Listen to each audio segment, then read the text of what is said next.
Kenapa sekarang tidak muncul para pemikir Islam lagi? Kenapa? Karena kalau berbeda sedikit langsung dibilang sesat. Berbeda sedikit langsung sesat. Oleh karena itu tubuh kita ini punya 5 tubuh. Yang pertama, tubuh spiritual. Yang kedua, tubuh intuisi. Keren nggak kalau dipahami begini? Jadi apa itu wahyu? Wahyu itu sebetulnya getaran-getaran ilahi, energi. Kalau itu bisa ditangkap, bisa. Gimana caranya? Resonansikan dirimu dengan frekuensi universal dari alam semesta ini. Itulah kenapa agama, kamu gak boleh bohong.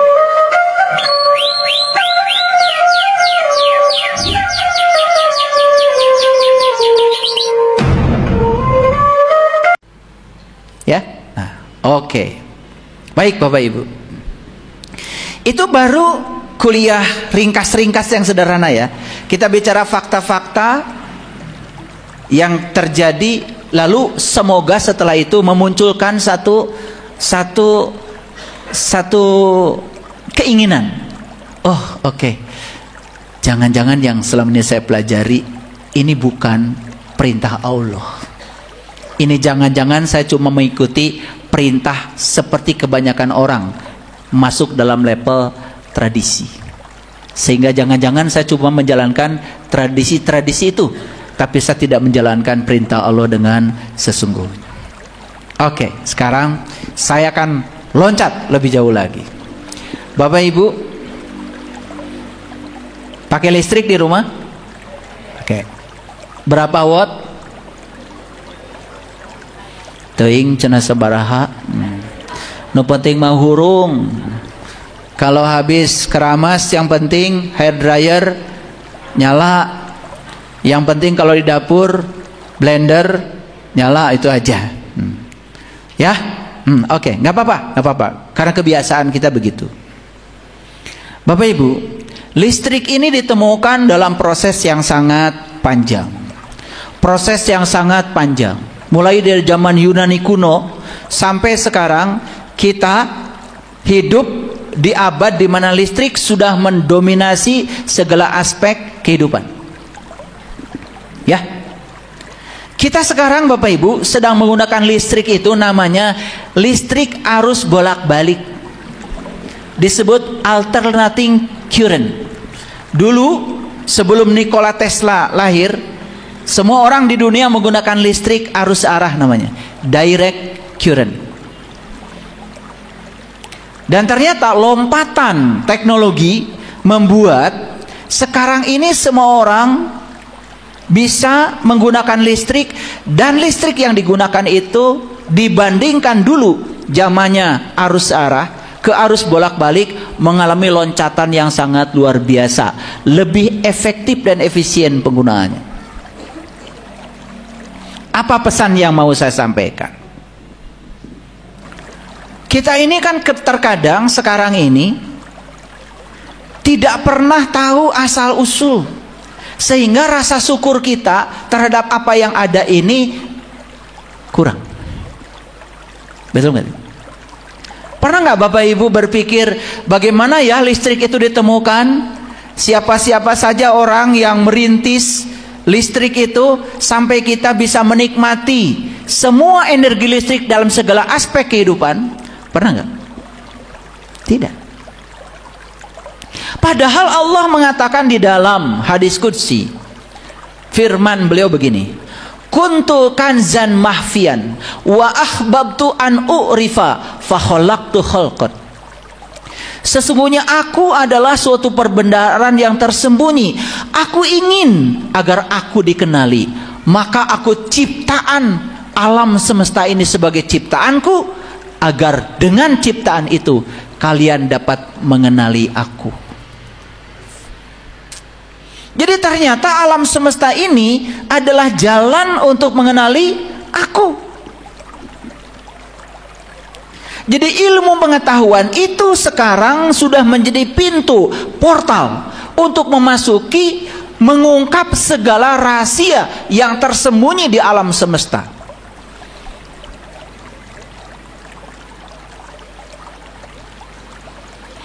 Sehingga dengan demikian pada titik tertentu akan terjadi pertemuan antara spiritual dengan ilmu pengetahuan. Contoh sederhana Bapak Ibu, lihat saya semuanya. Banyak gak orang sekarang yang praktek healing dengan menggunakan energi? Banyak kan? Sekarang sedang naik daun tuh praktek healing yang semacam itu. Tapi kita tidak mengerti, ini lompatan ini dari mana asalnya? Nah, bayangkan ya, kita ini beragama masih ribut soal batal wudhu, batal puasa, batal sholat, dan dari tahun ke tahun pelajaran agama itu-itu saja. Sementara para fisikawan sekarang sedang fokus untuk memburu yang namanya God particles, partikel Tuhan, yang kemudian disebut Higgs boson. Penemunya adalah, pencetus utamanya adalah Peter Higgs. Peter Higgs ini adalah pencetus tentang adanya suatu partikel di alam semesta yang sangat halus, dan itu adalah lebih kecil dari partikel-partikel subatomik yang kemudian oleh media dipopulerkan sebagai God particles. Orang pemikirannya sudah sampai di situ. Dan pemikiran ini akan merevolusi keyakinan. Kenapa begitu? Bapak Ibu lihat saya semua. Bapak Ibu sekarang bernafas. Dari mana nafas itu diambil? Dari sini. Oke? Dari sini kan?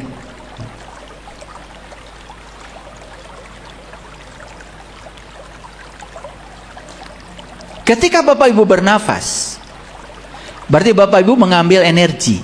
Setuju? Setuju ya? Oke. Dan itu energi yang paling besar yang disediakan semesta buat kita. Orang boleh tidak makan 3 hari masih hidup.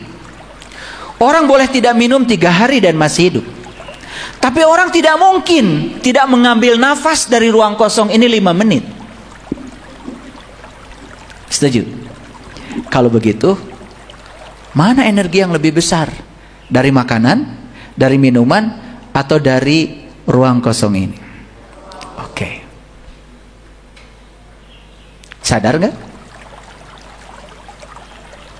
Sadar ya? Baru sekarang sadarnya. Berarti setuju gak dengan saya kalau ruang kosong ini adalah ruang energi? Orang fisika menyebut ruang kosong ini adalah quantum field, medan kuantum, fluktuasi dari energi halus yang disebut dengan energi universal. Sekarang kita pakai ayat. Pernah gak Allah bilang di Quran, sesungguhnya aku meliputi seluruh ciptaanku, aku meliputi seluruh makhluk, dan aku meliputi seluruh semesta raya. Jadi kita ini sekarang diliputi oleh Allah. Kata siapa? Kata Allah. Faktanya yang meliputi kita apa? Ya, buktikan. Saya diliputi ini kan? Bapak Ibu diliputi juga kan? Diliputi ini kan? Ya? Ulangi. Sesungguhnya aku meliputi segala manusia. Betul nggak? Seluruh manusia diliputi oleh ini. Oke? Jadi sesuatu yang selama ini kita sebut kosong, ternyata tidak benar-benar kosong. Secara nyata kita bisa merasakan bahwa kita bisa mengambil energi dari ruang kosong ini tanpa batas. Setuju? Berarti ini ruang energi. Oke. Dan kita diliputi oleh energi. Oke. Berarti Allah mengatakan, sesungguhnya aku meliputi kamu, sedangkan kita diliputi oleh energi. Berarti Allah itu sebetulnya siapa?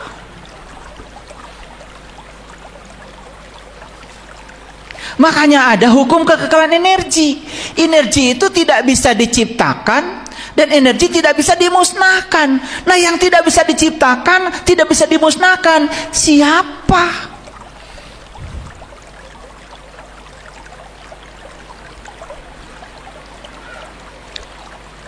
Kalau tidak bisa diciptakan, tidak bisa dimusnahkan, berarti dia kekal abadi. Sedangkan diri sejati kita yang bernama jiwa, kan di dalam jiwa, jiwa itu adalah bagian kecil dari ruh yang Allah tiupkan ke dalam diri kita. Kalau ini adalah energi tanpa batas, yang namanya energi universal, berarti yang namanya ruhku adalah bagian dari energi universal itu, dan itu ditiupkan ke dalam diri kita. Berarti yang ditiupkan kepada kita itu energi. Sedangkan energi itu tidak bisa diciptakan, tidak bisa dimusnahkan. Berarti energi kekal abadi. Berarti jiwa kita kekal abadi. Oke. Kalau jiwa kita kekal abadi, kenapa ada kematian?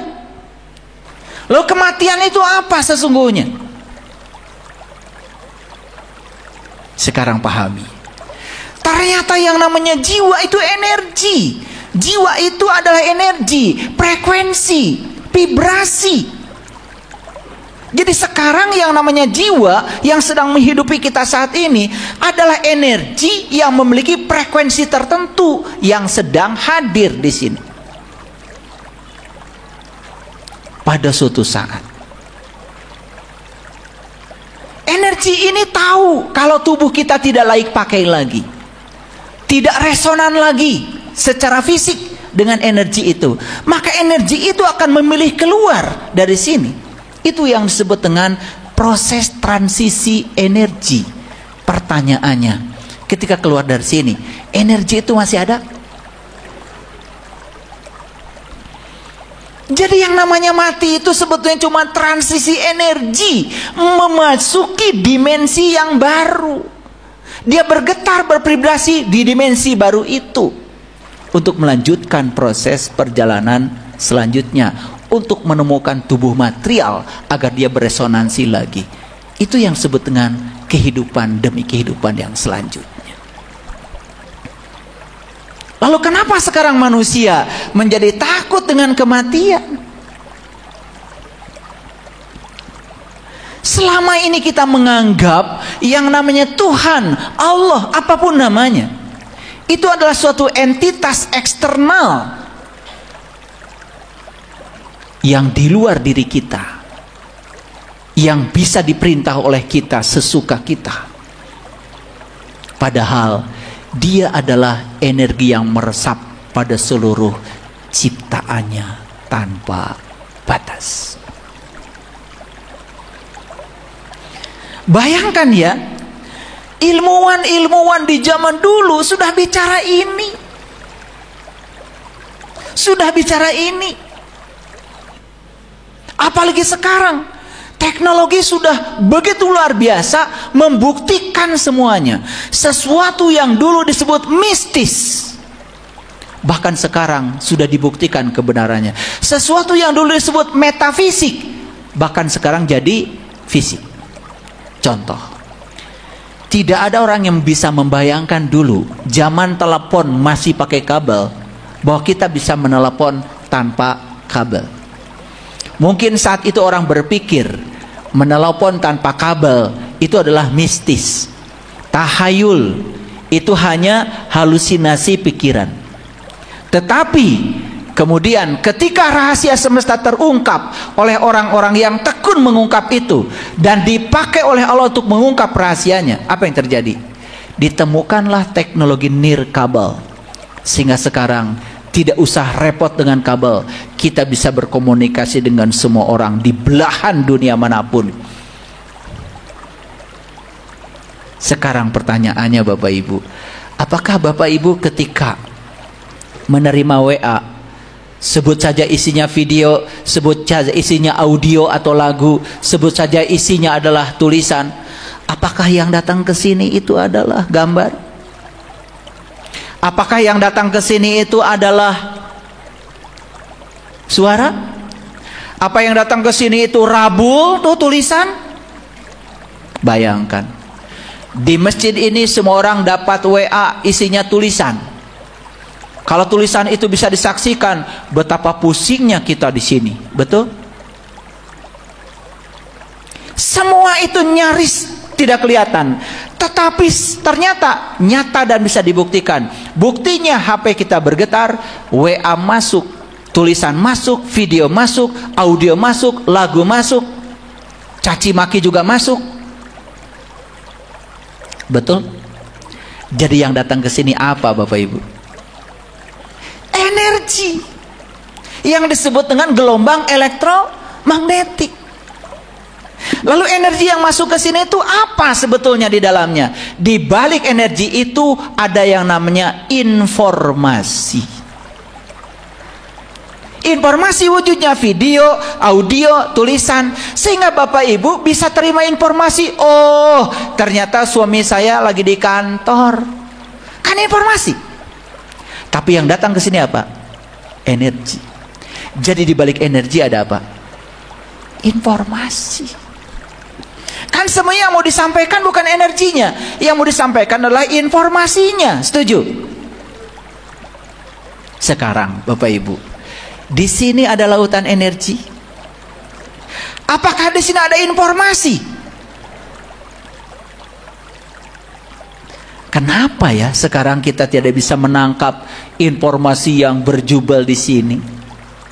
Kenapa ya para nabi, para rasul bisa menangkap informasi yang berjubel di sini? Kok kita tidak bisa? Di mana perbedaannya? Perbedaannya, para nabi, para rasul dan orang-orang suci hidup selaras dengan alam. Maka dia menjadi sefrekuensi energinya dengan energi universal yang ada di alam ini, sehingga setiap saat terjadi resonansi. Apa yang terjadi? Informasi yang dibalik energi ditangkap oleh intuisinya, sehingga mereka bisa menyampaikan intuisi itu sebagai firman-firman Tuhan. Keren nggak kalau dipahami begini? Jadi apa itu wahyu? Wahyu itu sebetulnya getaran-getaran ilahi, energi. Kalau itu bisa ditangkap, bisa. Gimana caranya? Resonansikan dirimu dengan frekuensi universal dari alam semesta ini. Itulah kenapa agama, kamu gak boleh bohong, kamu harus jujur, kamu jangan nyakitin orang, kamu jangan iri, jangan dengki. Semua itu adalah kegelapan yang membuat kita menjadi beda frekuensi dengan frekuensi universal alam semesta. Itu yang menyebabkan kita merasa terasing di kehidupan ini.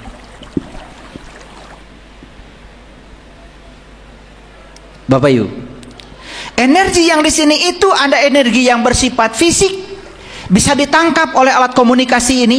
Tapi ada energi yang berlimpah yang sekarang masih metafisik. Karena apa? Teknologinya belum sampai ke sana. Tetapi saya jamin suatu saat, sekarang sudah masuk pada abad quantum field, medan kuantum. Bahkan energi yang metafisik di sini itu suatu saat bisa ditangkap dengan instrumen yang akan dibuat di masa yang akan datang. Jadi ke depan ini Bapak Ibu, semua hal-hal yang bersifat spiritual, yang dulu dianggap mistis dan tahayul, suatu saat mungkin bisa ditemukan alat ukurnya. Teknologi sedang mengarah ke sana. Sementara pelajaran yang kita sampaikan pada anak-anak masih pelajaran zaman baheula.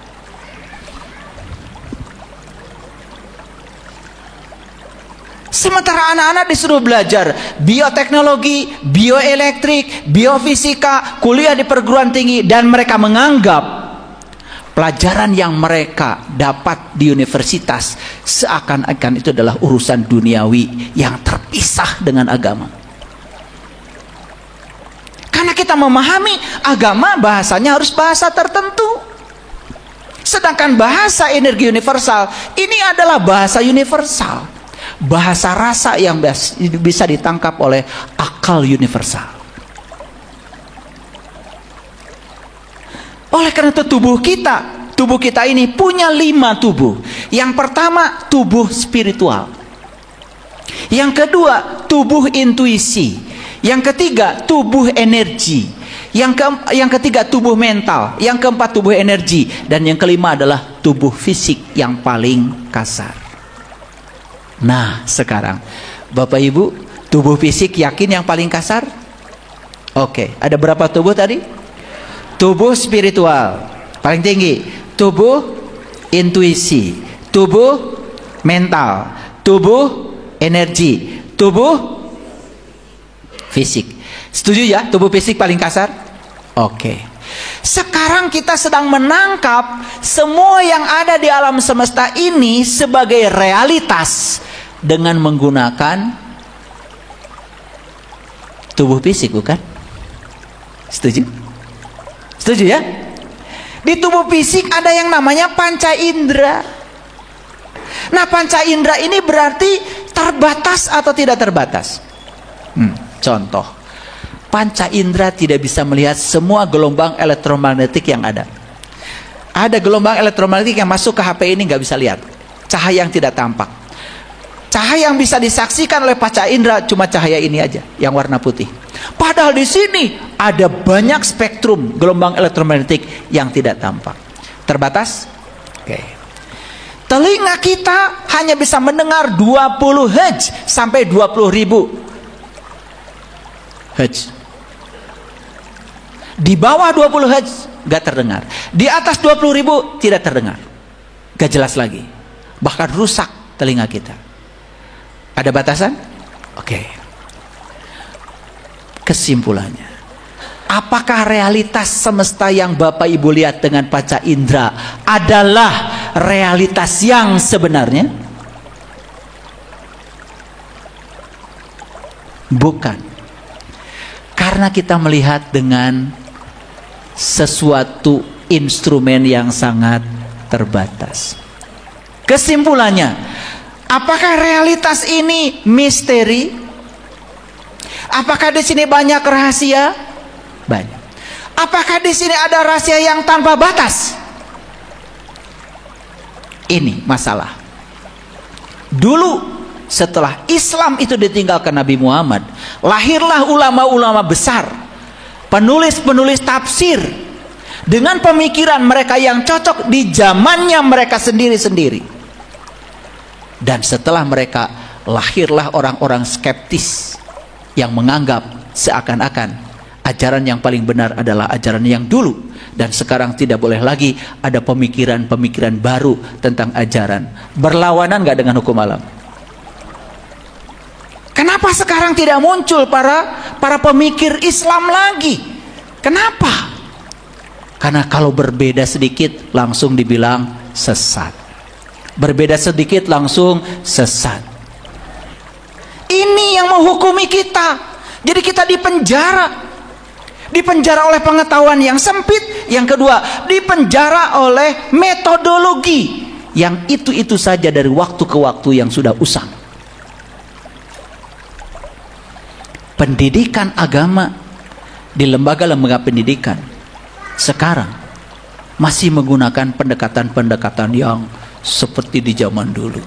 Padahal kata Nabi Muhammad, antum a'lamu bi umri dunyakum.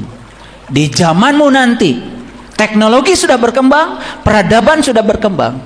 Kamu hidup saja di zaman di mana kamu hidup. Gak ada HP zaman Rasulullah. Gak ada WA. Gak ada Google. Gak ada YouTube. Sekarang ingin supaya manusia dibatasi begitu? Siapa yang mau membatasinya? Ini saya kasih tahu. Kalau ceramah yang saya sampaikan ini salah, bikin ceramah tandingan untuk meluruskan yang benarnya seperti apa. Biarkan masyarakat yang memilih. Bukan dipaksakan masyarakat tidak boleh dengar ini, harus dengar itu. Itu pendidikan masa lalu.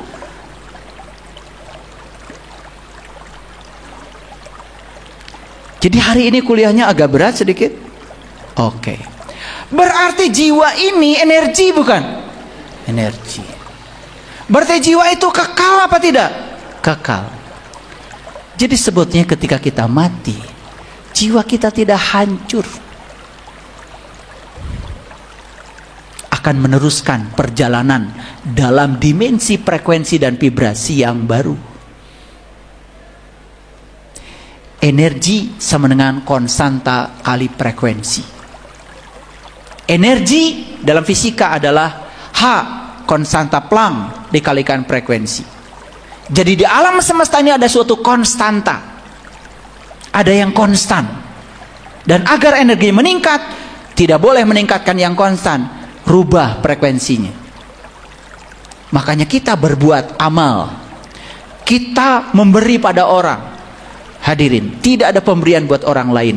Semua pemberian adalah meningkatkan frekuensi kita, sehingga energi kita naik. Saat kita keluar dari sini, kita punya dimensi baru. Dan kita akan terus melanjutkan perjalanan kita. Naik frekuensinya, naik energinya, naik frekuensinya, naik energinya. Terus sampai kita bisa resonan kembali dengan energi universal yang ada di semesta ini. Disitulah kita akan mengalami innalillahi wa inna ilaihi rajiun. Saya coba menahan diri. Saya menjelaskan ini tidak menggunakan fisika yang rumit, tidak menggunakan teori-teori yang disampaikan oleh para ilmuwan yang rumit, seperti Nikola Tesla, Biot Savart, ya, Wilson Sommerville, ahli-ahli fisika kuantum. Saya menghindari dari itu. Saya coba membuat semuanya supaya koherensi, korespondensi, dan pragmatis. Jadi Bapak Ibu, setelah ini tidak usah takut lagi dengan kematian. Kan tidak ada yang mati, kan jiwa abadi. Kalau tubuh ini diganti dengan tubuh yang baru, justru bagus daripada tubuh ini, tubuh lama udah letoy. Betul nggak? Bukankah itu adalah karunia semesta yang sangat luar biasa?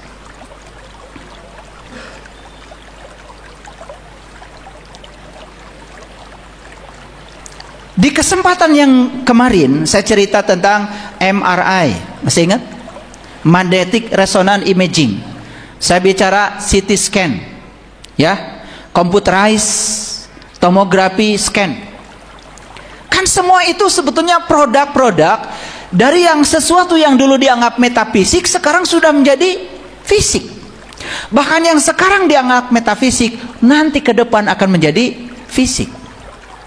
Jangan-jangan nanti ke depan ada alat ukur untuk mengukur rasa marah. Ada alat ukur untuk mengukur rasa jengkel. Nanti ke depan akan ditemukan alat ukur untuk mengukur seberapa dalam iri hatinya Isa.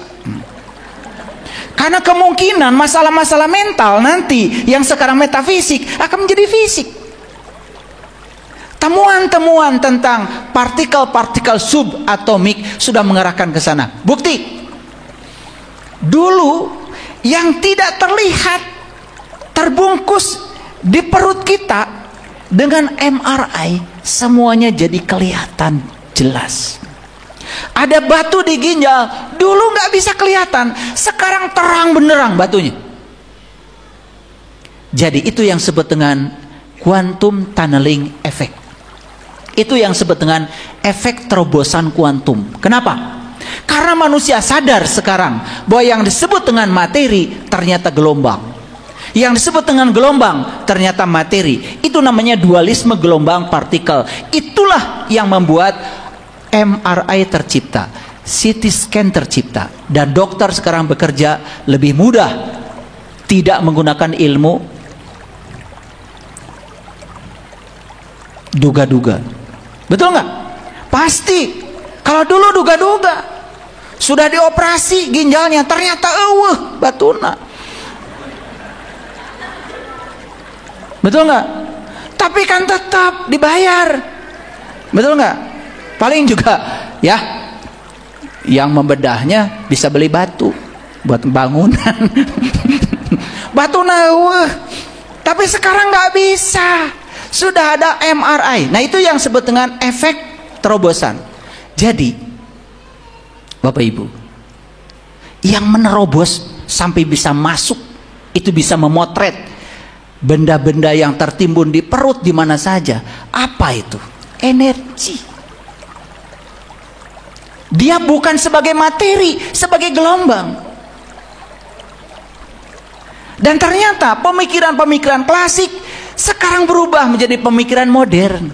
Contoh gini, saya ingin menerobos tembok ini, saya harus punya energi yang lebih kuat daripada ikatan-ikatan molekul tembok ini, saya baru bisa menerobos. Itu fisika dulu, fisika klasik. Ternyata itu gugur. Walaupun energi saya lebih rendah daripada energi ikat tembok ini, kalau saya bisa berlaku sebagai gelombang, saya bisa menerobos tembok ini. Gagal teori fisika klasik yang dulu, diganti dengan fisika. Makanya fisika modern berbicara tentang probability, kemungkinan. Jadi alam semesta ini begitu banyak kemungkinan, karena isinya alam semesta ini adalah energi universal yang di dalamnya memuat berbagai macam kemungkinan. Jadi pemikiran deterministik seolah-olah itu suatu kebenaran, hari ini salah. Itu adalah probability, kebenaran yang berlaku hari ini, besok-besok belum tentu jadi kebenaran lagi. Itulah pentingnya kita memiliki pemikiran yang terus berkembang. Ya, jadi nggak usah balik lagi ke siwak ya.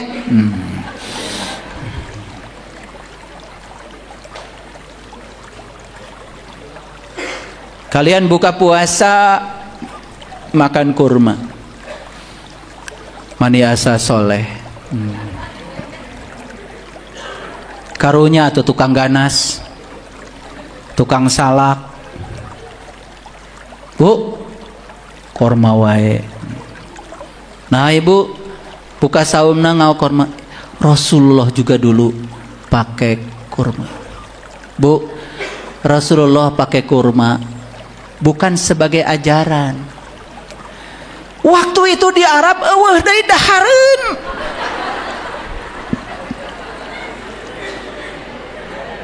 Nu ayangan korma dan nu hirup di ditu ngan tangkal korma. Bade kumaha atuh da teu aya ganas ibu di ditu mah. Ih, ibu-ibunya pamisah si Ramadan teh nya, pamimeser korma teh asa tos di surga. Karunya tuh tukang ganas, tukang alpukat, tukang cau. Neng cau, taya pahalana pak. Korma neng, insya Allah, masya Allah. Itu karena kebodohan kita sendiri. Mana tradisi, mana ajaran, kita tidak mengerti. Rasulullah hidup di tradisi beliau, ya pasti dong tidak mungkin melepaskan diri dari tradisi itu. Betul nggak? Ini saya kasih tahu, mohon maaf. Di Arab, perempuan Arab itu suaminya berpoligami nggak masalah, karena sudah tradisi. Di urang mah tuh kan nggak gantawang, karena tidak ada tradisi. Betul nggak? Jadi sebetulnya karena tradisi aja, kebiasaan. Di sana udah biasa, di sini belum biasa. Nah, tradisi sana tentu saja tidak bisa dong dibawa ke sini. Betul nggak? Karena tradisi ini berbeda. Makanya benar kata Gus Dur, kalau kamu mau beragama Islam, beragama Islam lah, tapi tidak mesti jadi orang Arab. Kalau kamu beragama Hindu, beragama Hindu saja, tapi tidak mesti jadi orang India. Kan gitu kata Gus Dur. Beragama apapun tetap bangsa Indonesia. Merdeka. Oke. Jadi ini kuliahnya agak berat memang ya, tetapi mengerti ya sedikit. Pesan spiritualnya adalah bahwa kita dikepung oleh energi. Bahkan energi tanpa batas ini mungkin suatu saat bisa diberdayakan untuk kepentingan manusia. Sekarang manusia berfokus pada energi matahari, energi fosil yang nampak. Tapi teknologi akan mengantarkan kita suatu saat ketika hilang energi matahari, hilang energi fosil, manusia akan sampai untuk menemukan energi tanpa batas di sini. Pasti itu. Ilmu pengetahuan sedang menuju ke sana. Makanya di Swiss sudah ditemukan pemercepat subatomik. Dan apa yang dicetuskan oleh Peter Higgs tentang Higgs boson sekarang sudah menjadi kenyataan. Ternyata Higgs boson ternyata memang benar-benar ada. Teknologi akan berubah ke depan. Gaul dikit ya. Gaul dikit. Terima kasih. Assalamualaikum warahmatullahi wabarakatuh.